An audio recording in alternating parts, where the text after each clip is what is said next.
अस्सलाम वालेकुम dear candidates. जैसा कि the grand English grammar challenge 2026 जितने भी डिस्ट्रिक्ट्स में हमने टेस्ट लेना था वो कंप्लीट हो चुका है। और आज जो है हम डिस्कस करेंगे पेपर्स को वन बाय वन। सबसे पहले हम कैटेगरी 1 को डिस्कस करेंगे बेटा। ये कैटेगरी 1 क्लास 6, 7 और 8 के लिए थी। तो आज पेपर हम डिस्कस कर रहे हैं कि इसमें जो ऑप्शंस करेक्ट हैं वो भी मैं आपको बताऊंगा और उसकी लॉजिक बताते जाऊंगा ताकि आपकी अंडरस्टैंडिंग इन्हांस हो सके। ठीक है बेटा।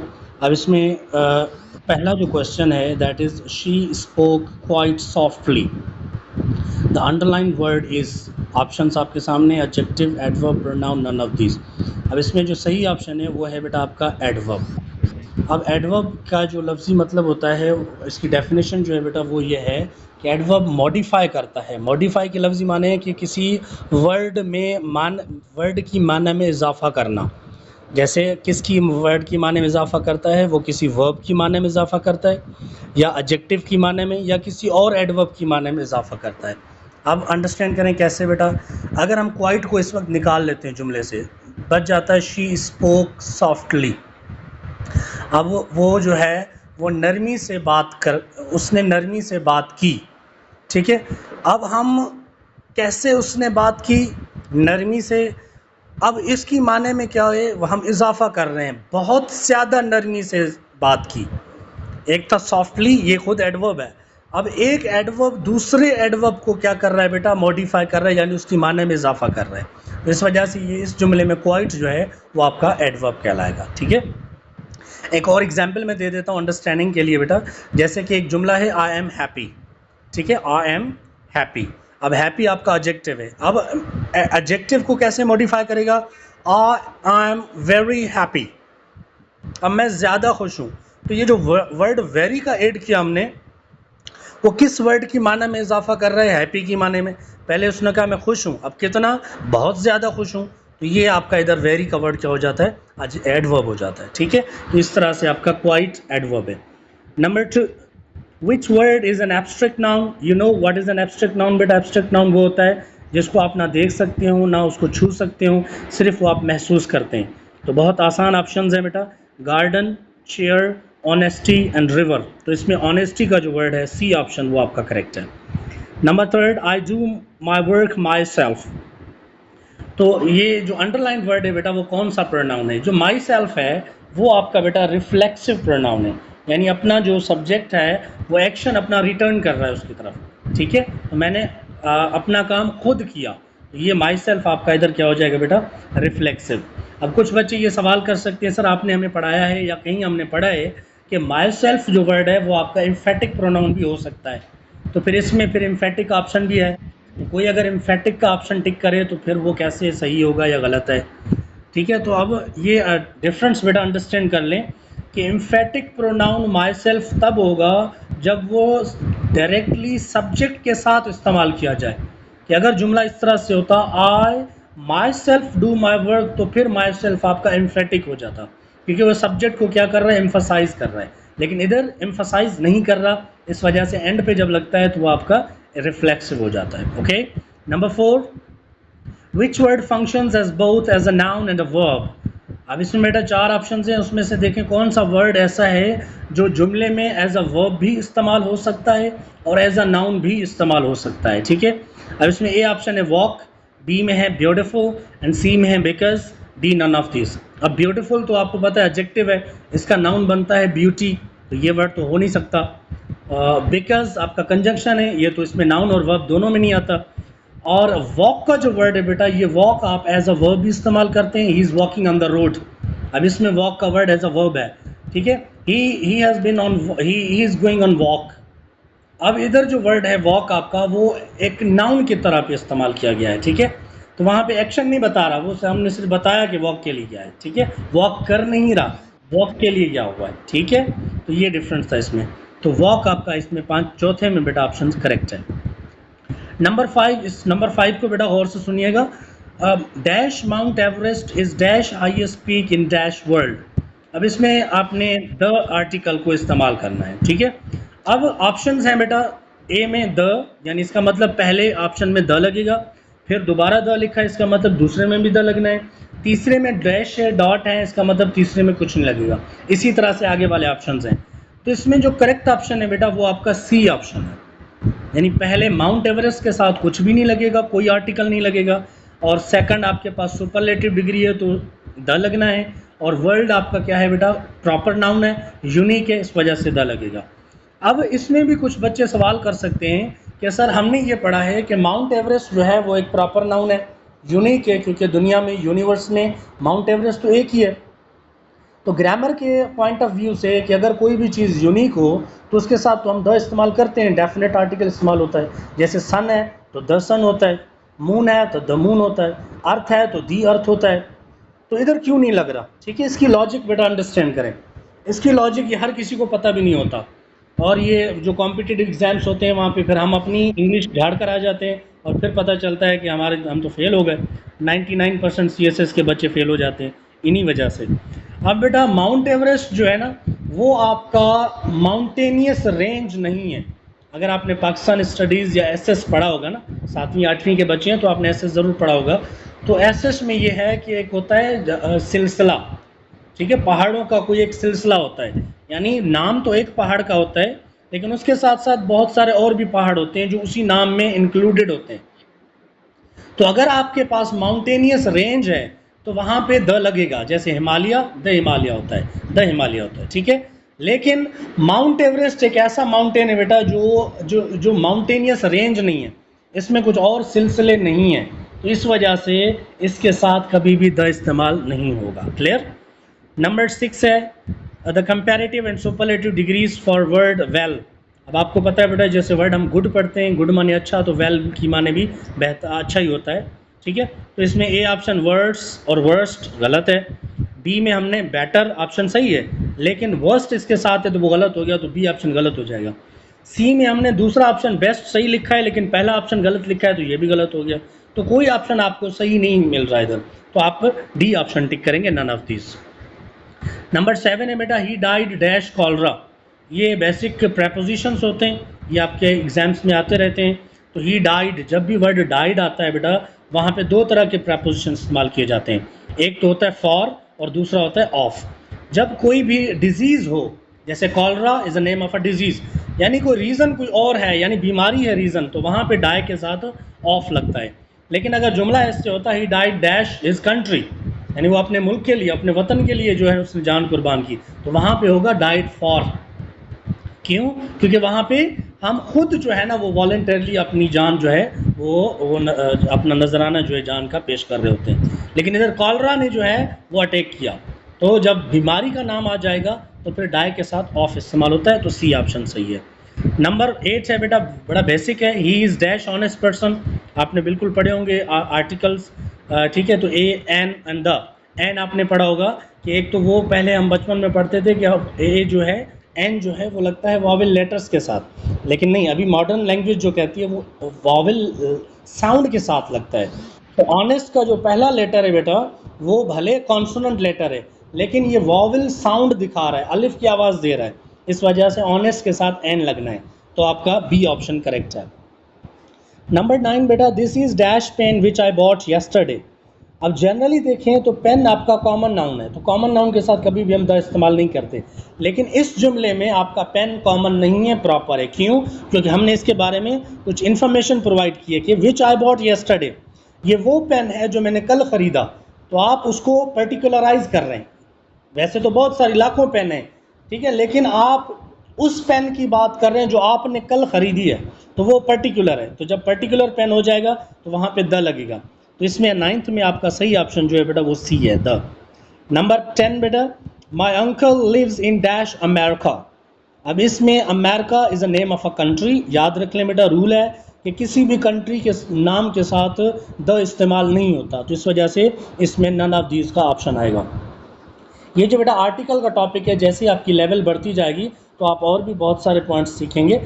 एक लम्हे में हम एक रूल आपको बताएंगे, फिर उसी लम्हे में हम कहेंगे कि ये भी इस तरह से रूल है, तो एक एक पॉइंट के 4 डिफरेंट रूल्स हैं, खासतौर पे आर्टिकल और सब्जेक्ट वर्ब एग्रीमेंट में। अभी मैंने 10वें रूल में आपको क्वेश्चन में ये रूल बताया कि किसी भी कंट्री के नाम के साथ द इस्तेमाल नहीं होता, अमेरिका कंट्री का नाम है, द नहीं लगाएंगे, सी ऑप्शन सही है। और सॉरी, इसमें जो है नन ऑफ दीज ऑप्शन आएगा क्योंकि कोई भी आर्टिकल नहीं लगना।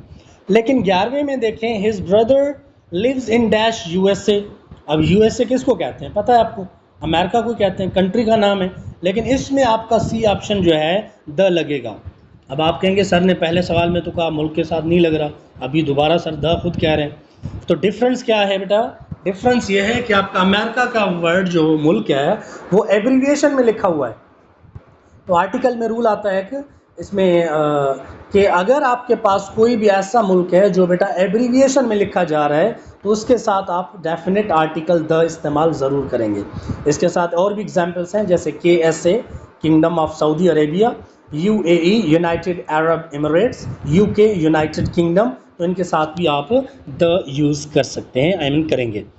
नंबर 12 बेटा, 10 miles dash a long distance. अब इसमें बेटा देखिए माइल्स का लफ्ज़ प्लूरल में लिखा हुआ है, लेकिन इसमें सही ऑप्शन इज़ होगा। क्यों? क्योंकि आप ये समझ लें कि जब हम डिस्टेंस की बात करते हैं और डिस्टेंस एक ही बता रहे होते हैं, मैं अलग अलग डिस्टेंस की बात नहीं कर रहा, मैंने एक ही कलेक्टिव आपको डिस्टेंस बताया 10 मील। तो जब इस तरह का डिस्टेंस या कोई अमाउंट आता है या टाइम की बात की जाती है तो वहाँ पे हम सिंगुलर वर्ब को इस्तेमाल करते हैं। तो 10 miles is a long distance, ठीक है। Number 13, dash rose is a beautiful flower. Dash rose is a beautiful flower, ठीक है। तो यहाँ पे आपके पास बेटा वर्ड जो रोज़ है वो एज अ जो है प्रॉपर इस्तेमाल किया जा रहा है, और इसके साथ साथ इसको एज अ हमने प्लूरल भी बनाया है। कैसे? The rose is a beautiful flower. तो गुलाब का जो फूल है बेटा वो खूबसूरत होता है। आप मुझे बताएं, मैंने इसमें कोई खासियत बताई कि जो मेरे हाथ में गुलाब का फूल है वो बड़ा खूबसूरत है, या फ़लाँ के पास जो गुलाब का फूल है वो खूबसूरत नहीं। हमने जितने ही गुलाब के फूल हैं सबकी बात की, तो द लगेगा। आप कहेंगे सर सबकी बात है तो रोजेस क्यों नहीं लिखा जा रहा, प्लूरल होना चाहिए। तो ये बेटा आपका द का यूज़ है कि जब किसी सिंगुलर वर्ड के साथ इस्तेमाल हो जाता है तो उसको प्लूरल भी करता है। इसके और भी बहुत सारे एग्जांपल्स हो सकते हैं। टाइम शॉर्ट है इसलिए मैं इस वक्त सिर्फ ये बता रहा हूँ कि द रोज़ जो है इसको प्लूरल बना रहा है और ये पर्टिकुलराइज कर रहा है इसको, ठीक है बेटा। द लगेगा, सी ऑप्शन सही है इसमें। Number 14, dash sun rises in dash east and sets in dash west. तो बेटा इसमें सन आपको पता है यूनिक है, द लगेगा। ईस्ट वेस्ट ये दो डायरेक्शंस के नाम है, तो जब भी डायरेक्शन आ जाएगी बेटा सेंटेंस में तो हम उसमें भी द इस्तेमाल करते हैं। तो the sun rises in the east and sets in the west. कभी नेक्स्ट टाइम किसी और लेक्चर में मैं आपको बताऊंगा, क्योंकि कभी कभार मैं द को दी भी पढ़ रहा हूँ, तो ये मैं आपको बाद में बताऊंगा कि दी और द में क्या डिफरेंस आता है। तो आपका इधर में जो ऑप्शन सही है बेटा वो आपका ऑप्शन है बी, तीनों में द लगेगा। Number 15, she prefers T dash coffee. Prefer की माने होती है बेटा तरजीह देना, कि अगर मैं आपसे पूछूं कि भाई आप चाय पियेंगे कॉफ़ी, तो आप कहेंगे सर मैं तो चाय पीऊँगा, तो आपने कॉफ़ी पे जो है चाय को तरजीह दी। तो प्रेफर जो है वो आपका प्रेपोजिशन कौन सा लेगा बेटा? Two. She prefers tea to coffee, right, B option correct है। Which sentence uses the apostrophe correctly. Apostrophe बेटा मैंने आपको उसमें टॉपिक में भी दिए हुए थे। तो the boys book is new, तो ये तो प्लूरल बन गया, इसमें एपोस्ट्रॉफी आई नहीं तो कट हो गया। The boys book is new, B option में एस के बाद एपोस्ट्रॉफी यूज़ की गई है। तो ये याद रख लें बेटा, जब भी किसी नाउन के साथ एस हो और प्लूरल हो और वहाँ पे आप एस के बाद इस्तेमाल कर रहे हैं तो वो प्लूरल सेंस दिखाता है, वो किसी एक की पोजीशन नहीं दिखा रहा था। तीसरे ऑप्शन में आपके पास बेटा the boys book is new, यानी BOY उसके बाद एस से पहले, तो अब ये किसी एक की बात की जा रही है, क्योंकि बुक और सिंगुलर आ रहा है तो इसलिए हम एक की बात कर रहे होंगे। तो इसमें 16th क्वेश्चन में सी ऑप्शन आपका करेक्ट है। नंबर 17 है बेटा the positive case of word we is. अब इसमें बेटा एक वर्ड है और सेल्फ और सेल्फ्स और सेल्व्स और नन ऑफ दीज। तो आपने अगर रूल अच्छी तरह से पढ़े होंगे बेटा, तो जब भी हमारे पास कोई ऐसा वर्ड आता है जिसके आखिर में एफ हो तो हम एफ को हटा के VES लगाते हैं प्लूरल बनाने के लिए। तो वी आपका प्लूरल है, इसका पॉजिटिव केस बनता है बेटा और सेल्व्स। इसको आवर सेल्व्स भी पढ़ते हैं बच्चे, लेकिन correct pronunciation is what? Ourselves, C option is correct. Identify the compound sentence. इसमें बेटा आपका कंपाउंड सेंटेंस जो है जिसमें खास तौर पे हम लिंकिंग वर्ड्स इस्तेमाल करते हैं, जैसे बट हो गया या एंड हो गया, तो इस हवाले से आपका बी ऑप्शन इसमें करेक्ट है, ठीक है। नंबर 19 है बेटा which one of the following sentences is an imperative sentence. अब आपने काइंड्स ऑफ सेंटेंस अगर पढ़ रखे हैं बेटा तो उसमें आपसे पूछा जा रहा है कि इसमें इम्परेटिव सेंटेंस कौन सा है। ही इज स्लीपिंग, ये आपका पॉजिटिव सेंटेंस है। आर यू रेडी, ये आपका इंटरोगेटिव है। डी ऑप्शन है व्हाट्स अ प्लीजेंट डे, ये तो आपका एक्सक्लेमेटरी है, तो आपका ऑप्शन एक बैठता है। और प्लीज क्लोज द डोर, ये आपका इम्परेटिव सेंटेंस है। तो 19वें का ऑप्शन सी सही है। She dash in Karachi since 2018, तो अब ये 2018 एक रूटीन बता रहे हैं बेटा, कराची में रहती थी, तो इस तरह के सेंटेंस में हम प्रेजेंट सिंपल टेंस इस्तेमाल करते हैं। और शी सिंगुलर सब्जेक्ट है तो वर्ब के साथ एस या ई एस की एडिशन होगी, इस वजह से she lives in Karachi, C option correct है। The second and third form of word drink is, बेटा ड्रिंक की सेकंड फॉर्म होती है ड्रैंक, थर्ड फॉर्म होती है ड्रंक, तो ये ऑप्शन आपका सी है। The plural form of word leaf is, जैसे मैंने और सेल्व्स की बात की, तो लीफ का प्लूरल होता है बेटा लीव्स, पत्ते, ठीक है, तो सी ऑप्शन इसका भी सही है। The feminine word for horse is horse, horses feminine, ये तो प्लूरल हो गया। मेयर, वर्ड तो मेयर ठीक है लेकिन स्पेलिंग गलत है इसमें, सी ऑप्शन में मेयर की स्पेलिंग सही लिखी गई MARE, ठीक है, तो हार्ट्स का फेमिनिन मेयर होता है। डी ऑप्शन में बिच है लेकिन वो डॉग का फेमिनिन होता है, इस वजह से वो ऑप्शन गलत है। C option is correct in the 23rd question. Now moving to the 24th question, that is a word which is used with a noun and expresses the quality, quantity and number of it is called। तो बेटा आपने definition पढ़ी होगी adjective की, वो quality, quantity या number के बारे में बात करता है, वो जो है डिस्क्राइब करता है इनको, नाउन को या प्रोनाउन को। तो इसमें आपका ऑप्शन जो है बी ऑप्शन करेक्ट है, adjective. The rose is a most beautiful flower, detect the error, इसमें बेटा गलती आपने ढूंढनी है। अब आपको मैंने पीछे बताया हाईएस्ट वर्ड लिखा हुआ था ना, इसमें मैंने कहा हाईएस्ट सुपरलेटिव डिग्री है तो उसके साथ द इस्तेमाल होता है सुपरलेटिव के साथ, तो इधर हमने मोस्ट ब्यूटीफुल का वर्ड इस्तेमाल किया है। तो most beautiful is a superlative degree, that's why इसके साथ अ इस्तेमाल नहीं होगा, अ पॉजिटिव के साथ इस्तेमाल हो सकता है, ठीक है। तो आपके पास अ जो है वो गलत है, इसलिए आप बी ऑप्शन को टिक करेंगे इधर। The examples of uncountable noun is या आर, तो मिल्क अनकाउंटेबल होता है, ब्यूटी अनकाउंटेबल है, राइस अनकाउंटेबल है, तो सब आपके अनकाउंटेबल है, तो ऑप्शन आपका AOT, all of these, D option correct है। The helping verb for future simple tense are, is MR, no, ये तो कंटिन्यूस के होते हैं। शल बी, विल बी, ये भी फ्यूचर कंटिन्यूस के होते हैं। और डिड जो है वो पास्ट सिंपल का होता है। नन ऑफ दीज, तो इसमें आपके पास कोई भी नहीं है, क्यों? क्योंकि फ्यूचर सिंपल टेंस के हेल्पिंग वर्ब्स होते हैं शल एंड विल, ठीक है, तो वो इसमें से कोई भी नहीं है, तो आप नन ऑफ दीज को टिक करेंगे। Number 28, I like T dash I don't like coffee, मैंने आपको लिंकिंग वर्ड के बारे में बताया बेटा, एंड बट। एंड तब इस्तेमाल होता है जब दोनों सेंटेंसेस पॉजिटिव हों, एक ही पहलू पे हों, यानी दोनों अगर नेगेटिव हैं तो भी एक ही पहलू है, ठीक है। अगर आपका एक जुमला पॉजिटिव है और एक जुमला जो है उसका नेगेटिव में बात कर रहा है तो बीच में आप बट इस्तेमाल करेंगे। पहला हिस्सा कह रहा है बेटा आई लाइक टी, मैं चाय पसंद करता हूँ, दूसरे में कह रहा है मैं कॉफ़ी पसंद नहीं करता, तो दोनों कंट्राडिक्टरी अपोजिट है, तो अपोजिट में आप बट इस्तेमाल करते हैं। सो इसमें ऑप्शन आपका कौन सा बेटा? ए ऑप्शन सही है, but. I like tea but I don't like coffee, but basically I like coffee. Okay, 29th बेटा, the book on the table is mine, the underlined word is, इसमें on very simple, it's an preposition, D option correct है। He is junior dash me, ये आप याद रख लें बेटा, आपको CSS तक भी ये चलता रहेगा, इवन दो हमारे यहाँ बच्चे बहुत सारे ये आर्म्ड फोर्सेस में जाते हैं या उसके अलावा भी एग्जाम्स में आते हैं, तो ये आप 6 वर्ड्स होते हैं जिनको हम कहते हैं Latin adjectives, senior, junior, interior, exterior and उसके बाद है आपके पास सुपीरियर एंड इन्फीरियर, ये 6 वर्ड्स हैं बेटा, इनको कहा जाता है लैटिन एडजेक्टिव। तो अगर आपके ये कंपैरिजन के लिए आए तो वहाँ पे टू इस्तेमाल होता है, देन नहीं होता। जैसे he is taller than me, तो वहाँ पे कंपैरिजन किया आपने, देन लगाया, लेकिन ये जो 6 वर्ड्स मैंने बताए ये आप हमेशा के लिए याद रख लें, कंपैरिजन में आएंगे तो आप वहाँ पे टू इस्तेमाल करेंगे, बी ऑप्शन करेक्ट है।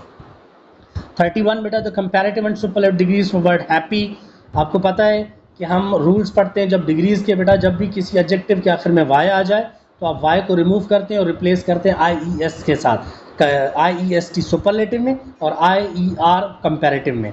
तो हैप्पियर, हैप्पीएस्ट, इसमें है कोई ऑप्शन? यस, बी ऑप्शन सही है बेटा। अगर मैंने ए में भी हैप्पियर और हैप्पीएस्ट लिखा है लेकिन स्पेलिंग को नोट करेंगे तो गलत है, वाई को मैंने वहाँ पे रिमूव नहीं किया तो इसलिए वो ऑप्शन गलत हो गया, ठीक है। तो ये मेरे टेस्ट का अंदाज़ ये होता है बेटा, थोड़ा सा ट्रिकी रखते हैं हम, ताकि आपके जो आगे वाले एग्जाम्स हैं उसमें आपको जो है हेल्प मिल सके। Number 32, choose the correctly spelled word. Pronunciation बड़ा इंपॉर्टेंट वर्ड होता है बेटा, और सिंपल सा वर्ड है, तो इसमें प्रोनाउंसिएशन की स्पेलिंग जो है वो डी ऑप्शन सही है, बाकी में आप मिस्टेक्स खुद नोट कर सकते हैं। Number 33, they designed a science project. इसको बेटा आप पास्ट परफेक्ट में चेंज करेंगे, तो डिज़ाइंड पास्ट सिंपल है, they had designed a science project, तो पास्ट परफेक्ट की हेल्पिंग वर्ब बेटा हैड होती है, एक ही इकलौती हेल्पिंग वर्ब है उसकी, और थर्ड फॉर्म यूज़ होता है, तो they had designed a science project, right. What a Shem, tick the correct kind of a sentence. अब व्हाट अ शेम ये किस तरह का, किस काइंड का सेंटेंस है? डेक्लरेटिव? नो, डेक्लरेटिव तो पॉजिटिव होता है या कभी नेगेटिव भी हो सकता है। इंटरोगेटिव सवाल नहीं कर रहा हमें। एक्सक्लेमेटरी, इसमें बेटा एक्सक्लेमेटरी में के जो है वो एक्स्ट्रा आ गया था, ये प्रिंटिंग मिस्टेक है, तो बड़ा मसला नहीं है ये, तो अगर मैंने बच्चों को इन्फॉर्म भी किया था। तो सी ऑप्शन जो है बेटा, ये व्हाट अ शेम ये एक्सक्लेम कर रहा है, so that's why it's an exclamatory sentence, C option is correct. 35th, a dash is a group of words which does not make complete sense is called। तो word आपको complete sense देता है, sentence बिल्कुल देता है, phrase ऐसा होता है बेटा जुमले का जो आपको कंप्लीट सेंस नहीं देता, जैसे अंडर द टेबल। क्या under the table? I don't know, that's why phrase B option is correct.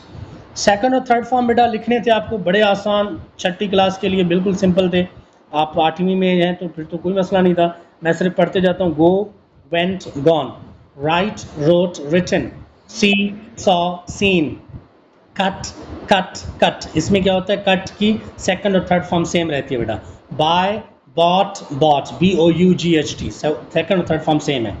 Degrees लिखनी थी बेटा आपको, good, better, best, bad, worse, worst. Four की कुछ बच्चे कंफ्यूज हो रहे थे, ये बेटा फोर का मतलब होता है पहले वाला, जैसे हम फोर हेड कहते हैं तो सर का आगे वाला हिस्सा, या पहले वाला या आगे वाला। जैसे फोर की कंपेरेटिव होगी बेटा फार्मर, जैसे पाकिस्तान का फार्मर जो है प्राइम मिनिस्टर कौन था, जो इस वक्त जो है इससे पहले वाला। इसकी सुपरलेटिव डिग्री होती है बेटा फर्स्ट, तो सबसे पहला प्राइम मिनिस्टर कौन सा था वो आपकी सुपरलेटिव हो जाएगी। इसमें मैं आपको बताता चलूँ बेटा, सुपरलेटिव इसकी दो है, अगर किसी ने फर्स्ट नहीं लिखा, अगर किसी ने फोर मोस्ट लिखा है वो भी करेक्ट है, ठीक है। फोर फॉर्मर, फॉर्मर में आपने FO लिखना है, FA माने चेंज हो जाती है, और फर्स्ट या फोर मोस्ट। फिर है बेटा इजी, बड़ा आसान है, इजी की इजी ही है कंपैरेटिव डिग्री, यानी इजी का मतलब आसान है, वो नहीं है कि सेम है। इजी, इजियर और इजीएस्ट, इसमें वाई को रिमूव करेंगे, IER कंपैरेटिव और IEST सुपरलेटिव लगाएंगे। बेटा इविल की लफ्जी माने होती है बुराई, तो अब अगर देखें तो बुराई अच्छी बात तो नहीं है, बुरी है, तो बुरी का मतलब हमें एडजेक्टिव में बैड में से भी मिल सकता है, बैड माने में बुरा, तो बैड की कंपैरेटिव डिग्री होती है वर्ड्स और वर्स्ट, तो इस तरह से इविल की भी कंपैरेटिव डिग्री क्या होगी बेटा, वर्ड्स और वर्स्ट। एक और तीसरा वर्ड भी होता है इल, इल माने बीमार, तो अगर देखा जाए तो बीमार की सेहत क्या होती है, ख़राब होती है, तो इस वजह से इल की भी कंपैरेटिव डिग्री होगी वर्ड्स और सुपरलेटिव होगी वर्स्ट, ठीक है। फिर है बेटा those nouns which can neither be seen not touched but can only be felt are called abstract noun, very simple. The meeting starts at 9 o'clock, ठीक है, तो एट इस्तेमाल होगा। Which sentence is correctly punctuated, ये पहले में आप punctuation है ही नहीं तो गलत है, यस आई अग्री। दूसरे में बेटा यस आई अग्री, तो दूसरे में यस के बाद कॉमा है और फिर आई अग्री कह रहा है। तीसरे में यस आई फिर कॉमा फिर अग्री, तो ये तो ग्रामेटिकली गलत हो गया। और चौथे में बेटा यस के बाद आपने सेमी कॉलन इस्तेमाल किया है, तो यहाँ पे वो सेमी कॉलन नहीं लगेगा, तो ऑप्शन आपका बी करेक्ट है, यस। ये आपका होता है एडवर्ब होता है, यस और नो, उसके बाद आपने कॉमा लगानी है, फिर आप जुमला कंप्लीट करें आई अग्री, यानी सब्जेक्ट भी इस्तेमाल किया आपने और वर्ब भी इस्तेमाल किया। He usually dash tea before leaving for work, बेटा अगर आपने प्रेजेंट सिंपल का टेंस अच्छी तरह से पढ़ा है तो प्रेजेंट सिंपल सिर्फ हमें प्रेजेंट के बारे में नहीं बताता, वो रूटीन के बारे में बताता है। तो यूजुअली जो है वो आपको रूटीन बता रही है, हैबिट बता रहा है, तो वो आपका प्रेजेंट सिंपल ही हो जाएगा। तो इस वजह से ही यूजुअली ड्रिंक्स, ही है सिंगुलर सब्जेक्ट है तो ड्रिंक के साथ एस भी लगेगा। कुछ बच्चे ये सोच रहे होंगे सर चाय के साथ तो हम ड्रिंक इस्तेमाल नहीं करते, पानी के लिए करते हैं, तो बेटा चाय के लिए टेक भी इस्तेमाल हो सकता है, ड्रिंक भी होता है, और इसके साथ साथ आप क्या कर सकते हैं बेटा, आप सिप का वर्ड भी इस्तेमाल कर सकते हैं, SIP। मोस्ट अप्रोप्रिएट अगर हम बात करें तो सिप का वर्ड जो है वो मोस्ट अप्रोप्रिएट होता है। क्यों? क्योंकि सिप की मानी होती है चुस्की लेना, यानी एक घूंट आप पीते हैं चाय का, फिर स्टाइल के साथ कप नीचे रखते हैं, फिर आप उठाते हैं, फिर एक जो है घूंट पीते हैं, तो ये स्टाइल वाली बात जो है इसमें सिप में आ जाती है, ठीक है। तो इधर करेक्ट ऑप्शन आपका बेटा सी है, right. Last question, the last question is the dog jump dash water. अब जो डॉग है, जो कुत्ता है, वो पानी में उसने पानी में जंप लगाया। अब मैं के लिए तो आप इन भी इस्तेमाल करते हैं, इनटू की माने भी में है, तो अगर मैं कहूँ इधर इनटू सही है तो सवाल होगा कि सर इन क्यों गलत है। तो डिफरेंस समझ लें बेटा, इन तब इस्तेमाल होता है जब आप रेस्ट पोजीशन में, जैसे आप अभी इस वक्त ऑफिस में बैठे हैं, ठीक है, या रूम में बैठे हैं, तो आप मूवमेंट नहीं कर रहे। मूवमेंट का मतलब यूँ नहीं देगा आप हाथ को नहीं हिला रहे, नहीं, आप अपनी जगह चेंज नहीं कर रहे, तो आप बाउंड्री के अंदर हैं लेकिन रेस्ट पोजीशन में है, तो इन इस्तेमाल होगा। लेकिन जब डॉग जंप करेगा पानी में तो जाहिर सी बात है वो अपनी पोजीशन को क्या करेगा, चेंज करेगा। जब आप मूवमेंट में होते हैं तो वहाँ पे वर्ड इस्तेमाल क्या होता है, आप इनटू का वर्ड इस्तेमाल करते हैं, ठीक है। यहाँ पे आपका बी ऑप्शन करेक्ट होगा। आई होप आपको सब जो क्वेश्चंस अंडरस्टैंड हो चुके होंगे। अगर इसके अलावा भी कोई क्वेश्चन है, कोई क्वेरी है, या कोई चीज़ आप एक्स्ट्रा पूछना चाहते हैं तो आप मुझे पर्सनल में कमेंट कर सकते हैं। अस्सलाम वालेकुम।